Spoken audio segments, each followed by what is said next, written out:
Hello YouTube. Today I have another review. This won't be the first one on YouTube, and it definitely won't be the last one.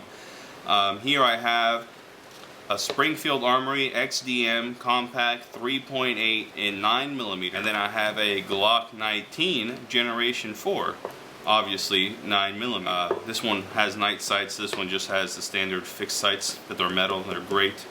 I love both of these guns. They're both great, and I'll safety check them just so you know. There's nothing in there. And then this one, nothing. Okay. Both of these guns are great. Typically I've been, I would say I'm a Glock and a 1911 guy. I love 1911s and I love Glocks. I love the Glock trigger. I love the way the Glock feels, the simplicity. It's just basic. I mean, it's just a tool. It's nothing fancy. It's just something to get the job done. The XDM, on the other hand, I think of it more than the Glock. A lot of things are thought out for the Glock. So, for example, the Glock mag release is both. You can do it from both sides. However, you do have to take it apart to pull this piece out. There's a pin in here that you take out, and then you push it from this side. Which I could eject it either way. I can eject it in my left hand without having to push in with my thumb. So that's never been a problem for me. But on the Springfield, this works both ways. Let's see if you can see that in there. So I like that. And then if you're a safety nut, when it's cocked, or you have one in the chamber, you have your cocking indicator right there. And then let me pull this back because you can't see it because I don't have a bullet in there. But you have your load indicator right here. So this piece, I don't know if you can see it that well, pops up whenever there's a round in the chamber. So you have that, you have this, and then you have your grip safety, just like on a 1911. And then you also have the trigger. This trigger will not go back. I'm going to push it back, and then I'm going to push it from here. I'm not pushing that little piece in the middle, pushing it right there, and it's not going. So you have to kind of, in order for it to engage. The other thing is, let me field strip it real quick. Field strips very easy. That goes up. Done. One thing that I like about this, or a few things, the double spring, similar to the Glock. Let me go ahead and do this one. I like to do it this way, upside down. Let them go. It's out. That's it. Plain and simple. Okay, so this is how both of those guns look. Double spring in here as well. Some people have had problems with that spring. This is the 04 spring. I haven't shot it yet to see if I have any problems with it. I just recently purchased this Glock 19, and then the Springfield Armory fired a ton of rounds through this, so this has been working great. I don't remember if I've had any failures of any kind. I don't think I have, but generally I'll blame that on myself, any kind of failure. So if I have a failure with bad ammo, it was my mistake for buying that terrible ammo. If I have a mistake because I was limp wristing, my mistake. Even if I didn't think I was limp wristing, I'll take the blame. One thing I like on here is the throat, or the ramp, whatever you want to call this. This is polished. Now this is something that I normally do on my own, pistols, and on here it came that way. Now the Glock is not like that, which I don't see it being a problem because I recently cleaned this and oiled it up, so now I'm going to get all oily and whatnot. But this is not. But I mean, it is smooth. It has like a carbony steel kind of feel. So it does feel like it's going to go right up that ramp or throat, whatever you want to call it, pretty easily. So I don't think I'll have problems with that one. Okay, let me go ahead and put this spring back. Both of these are, like I said, great firearms. I like them both for different things. Now this 19, I will say the trigger isn't as crisp as I remember Glock 19s being. However, I haven't shot it yet or broken it in, so I don't know if that's gonna change. Alright, there we go. Back in business with both of them. Let's go ahead and put them back together. Now, the XDM doesn't go together as easy as the Glock. So the Glock, you'd just do this and you'd be back in business. On here, you still have to go back, lock it, push this forward, and then you're back in business. But that's not gonna kill me. See on here, that goes on. That's it. It's on. Okay. So that's that. Now, one thing I don't like about the Springfield is that the trigger is always forward. No matter what, that trigger is always forward. So whether it's cocked, it's always forward. So you don't really need to know whether there's one in the chamber, because you have this back here, the loaded chamber indicator here, so you have all of those in place. But I do like it when the trigger just falls back. So here's this trigger on that Glock 19. So when you go to push it back, that's all the way forward, and then when you go to pull it, it stays back like that. You also have your extractor that comes out just a little bit to let you know that there's also one in the chamber. Plus, you can kind of feel, I mean, just by slightly, you can kind of just tell, because you have that little bit of give. So like with a Glock, you just basically you pull, and that right there, that's where it stops. That's right where you're gonna go the next time you push. But you do have that little bit of room right in there before it goes. I'm not saying, of course, to be like, oh yeah, let me just pull the trigger and see if I have one in there. But when you're at the range or somewhere safe that you can shoot, you'll notice that, and you'll know whether or not there's one in the chamber because of that. Other than that, this standard magazine holds 15 rounds, but you can take Glock 17 or Glock 18 magazines and put them in here, and they'll fit. On the XDM, you have a standard 13 round magazine, because the grip is a little bit shorter. So like for me, I'd have to be like this and kind of grip it kind of funny in order to, because I can't leave that pinky hanging. So what I did was I kind of cheated.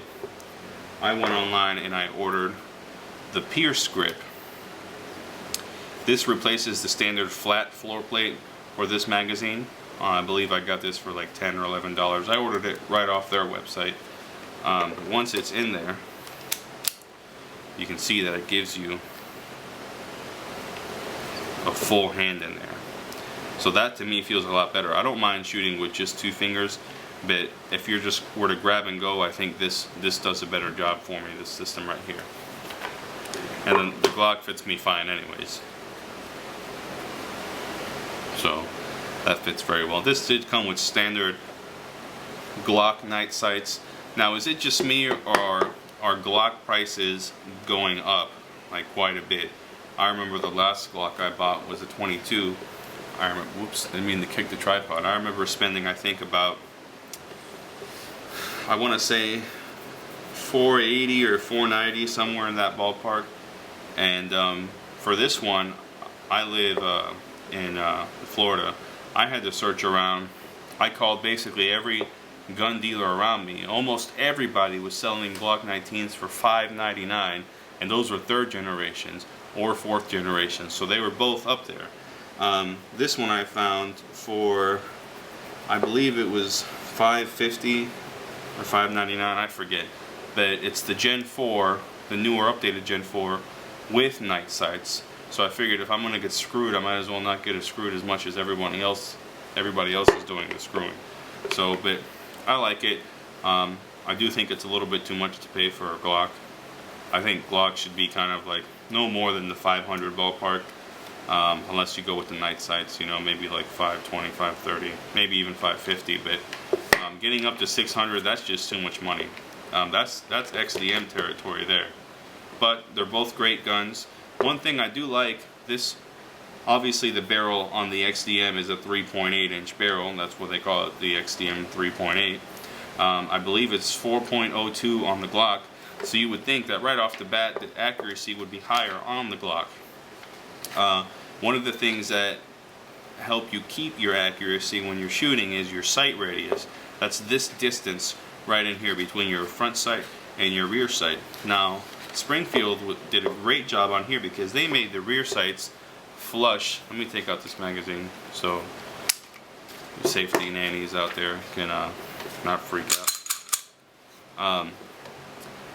your rear sights come right up to the edge. I mean, it's right there. Where on the Glock, you can see that they're not quite right on the edge. You have a little bit of room right on there. So on here, if I were to get the sight radius to where these two are touching back here and right on, there might be, let me get it straight, they're almost right on. I mean, there might be a millimeter, maybe 2 millimeters worth of difference between the Glock and the Springfield. Now that's just one of the things I was saying, that Springfield was kind of smart, or have a few more things that are a little bit nicer on here than they are on the Glock. But as far as those things breaking, because there's more parts in here, that might lead it to break more often than the Glock. Plus, this is quite a bit heavier. I mean, I don't know the weights. You'd have to go on their websites and look it up or Google it or whatever, but the Springfield is just so much heavier. I mean, this is like, you're almost getting up to the point where it's up into this territory. It's a full-size 1911, but I mean, it's getting there. It's close.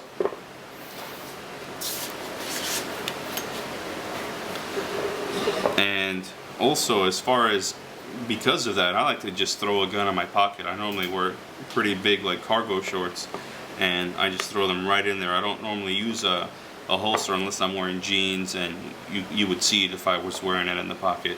But this thing, I mean, if you're not wearing a belt, forget it. This thing's just going to pull your pants right down. You could tell why. It looks like there's more metal on here anyways. See right here? Looks like there's quite a bit more metal on the XDM than there is on the Glock. That might be to reduce some of the recoil, or maybe that makes the recoil worse, but either way, it's just a great gun. You have your front serrations on here, rear serrations. These parts, your takedown lever right there is making it to where you can move that, you can feel that, and then your slide release is just kind of angled. It's almost like a little pyramid right there. There's no way you're gonna miss that. So like with this one, you can even almost, when you pull it, no, I can't do it with this. I can do it with a 1911 because my finger lands right there, but I was gonna try and, no, that's not happening. Either way. The Glock one is just flat, which is fine because that's gonna fit in my pocket. Some other things, they both have rails. This one just has a few more teeth, so you can have a few more different fitting options on there. They both have interchangeable back straps. The XDM is very nice because it comes with a 13 round and a 19 round magazine, plus a holster, plus a magazine holster, and it's in a much bigger case that they claim, you know, you can use it for other things like a laptop case or something like that. The Glock just comes with, I lucked out with this because this one came with 3 magazines.